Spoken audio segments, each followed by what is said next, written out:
White smoke na lumalabas sa tambucho mga paps. Yan, isang indikasyon yan na sira na yung ating valve seal. So, paano ba natin malalaman kapag sira na? Kapag chinek nyo yung exhaust nyo, makikita nyo dyan parang mamasa-masa siya. So, indikasyon yan na lumalabas na yung langis doon sa valve seal natin. Kaya nagkakaroon ng white smoke kasi yung langis ay nasusunog. Gagamit nga pala tayo dito ng special tool mga paps para matanggal natin yung spring at lock ng valve natin. Okay. Madali lang naman gamitin yan. Pupukpukin nyo lang yan.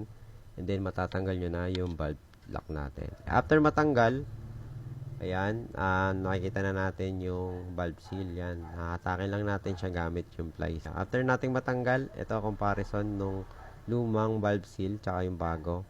So, yung indikasyon niyan mga paps is makunat na yung valve seal kaya tumatagas na. Ito nga pala yung serial number niyan. Pwede nyo siyang bilhin. Nasa yellow basket yan. Pagka tinesting natin yung oil seal, kapag nalalaglag na siya, okay, ibig sabihin niyan is maluwag na, or kapag ganun yung kondisyon ng oil seal natin is sobrang loose na, kailangan na natin siyang palitan kasi naglilik na yung langis dun sa valve seal natin.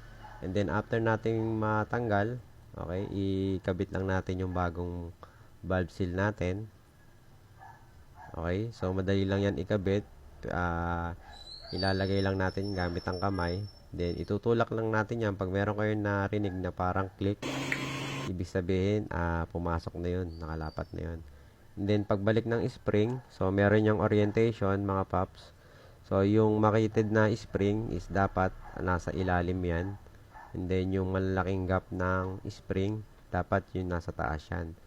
Andun siya sa part ng merong lock. Yan, ganyan yung position niya. Ganito dapat yung paglalagay. Ayan, pag ganito. Okay, after nating mapalitan yung valve seal, babalik lang natin siya. Gagamit nga pala ako ng Betagray dito para hindi magkaroon ng singaw yung ating compression. Okay, lalagay ko na lang sa yellow basket yun kung saan nyo siya pwede mabili.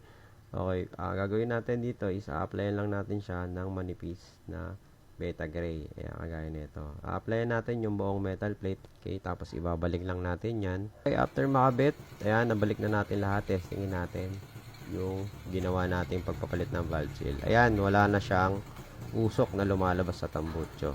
Ayan mga paps.